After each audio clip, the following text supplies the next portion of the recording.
ये चित्र कई जगह देखा होगा, सिक्के पर, रुपये पर, या और भी कई जगह किताबों में इस चित्र को देखा होगा। इसका नाम है अशोक स्तंभ। अब इसके बारे में प्रत्येक विद्यार्थी को जानकारी होनी चाहिए। देखिए, पहले तो इस चित्र के बारे में बता दें, ये एक गोल तरीके का है। ये सामने से दिखाई दे रहा 3 शेर ना, तो 3 शेर ही नहीं है, एक पीछे भी है जो दिखाई नहीं दे रहा है। ठीक है, 3 दिखाई दे रहा, पीछे वाला ऐसे है, ये देख रहे हो ना, ऐसे। ठीक है, तो 4 शेर हैं, चारों दिशाओं में मुंह करके एकदम दहाड़ते हुए लगे हुए हैं। और ये नीचे जो देख रहे हो ना, ये भी गोल टाइप का है। तो सामने से 2 चित्र दिखाई दे रहा है ना, लेकिन 2 ही नहीं है, इसके पीछे भी 2 है।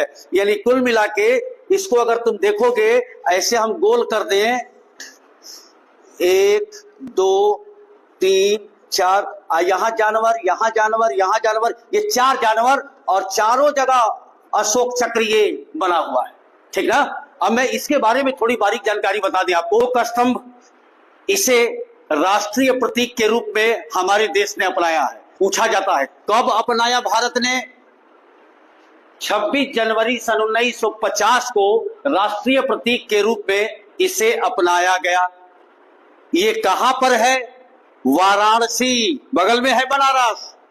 बनारस से थोड़ी सी पहले, थोड़ी दूर पहले ही, यानी बलिया से जाते वक्त पहले सारनाथ पड़ेगा, तब वाराणसी पड़ेगा। तो सारनाथ में अशोक स्तंभ है, वहीं से ये राष्ट्रीय प्रतीक के रूप में लिया गया है। ये जो है, इसको क्या कहते हैं? अशोक चक्र। इसमें कितनी तिल्लियां है बेटा?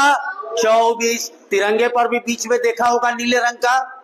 अब बहुत से बच्चे नहीं जानते हैं, ये 2 आपको जानवर दिखाई दे रहे हैं, और इसके पीछे भी 2 हैं। तो देखो, मैंने यहां लिखा है, हो सके तो इसे याद रखना, दिशा याद रखना। जैसे ये डायरेक्शन जो होता है हमारा, ये है नॉर्थ यानी कि उत्तर, साउथ दक्षिण, ईस्ट यानी कि पूरब, वेस्ट मतलब पश्चिम।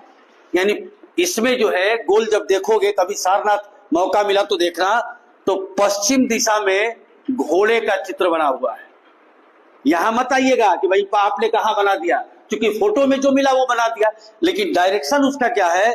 घोड़ा पश्चिम दिशा में बना है, यानी इधर बना है। सांड, सांड कई जगह किताबों में यहाँ बैल भी लिखा है बेटा, सांड बैल भी लिखा हुआ है, लेकिन आपके किताब में सांड दिया हुआ है। सांड किधर है? पूरब दिशा में है। और हाथी ये दक्षिण दिशा में, और शेर उत्तर दिशा में। अशोक चक्र किसका प्रतीक है जो तिरंगे पर लगा हुआ है? उन्नति और प्रगति का। यानी 24 घंटे हमारा देश उन्नति और प्रगति करता रहता है। अब रहिए, क्यों इसे अशोक स्तंभ कहा जाता है? किसी को पता है? नहीं पता। अशोक स्तंभ इसे इसलिए कहा जाता है कि हमारे देश में आज से 2-2.5 हजार साल पहले मौर्य वंश का शासन था। चंद्रगुप्त मौर्य और कौटिल्य का नाम सुना है ना, किसी दिन डिस्कस करेंगे। मौर्य वंश के तीसरे राजा, मौर्य वंश के तीसरे शासक थे सम्राट अशोक। याद रखना, मौर्य वंश के तीसरे शासक थे सम्राट अशोक, और इन्होंने ही जगह जगह ये अशोक स्तंभ बनवाया था। अच्छा, इसका मतलब क्या था? देखो, अशोक राजा जो था, बहुत ही रोचक बात बता रहे हैं, वो करते क्या थे?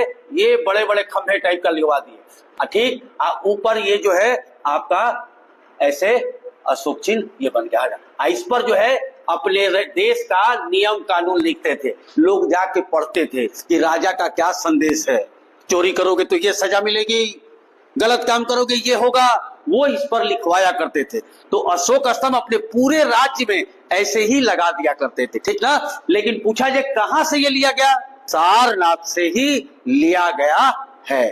तो अशोक स्तंभ इसे क्यों कहा गया? क्योंकि मौर्य वंश के तीसरे शासक ने इसे बनवाया था। आज से 2500 वर्ष पहले उनका शासनकाल जो था 268 ईस्वी पूर्व से 232 लगभग 36 वर्ष वो शासन की। और बता दे बेटा जानकारी के लिए, ये बौद्ध धर्म के अनुयायी थे, बौद्ध धर्म को मानते थे। अशोक चक्र के नीचे जो लिखा गया है, ये अक्सर पूछा जाता है। क्या लिखा गया है? सत्यमेव जयते, यानी सत्य की हमेशा जय होती है, ठीक ना। ये याद रखना। धन्यवाद।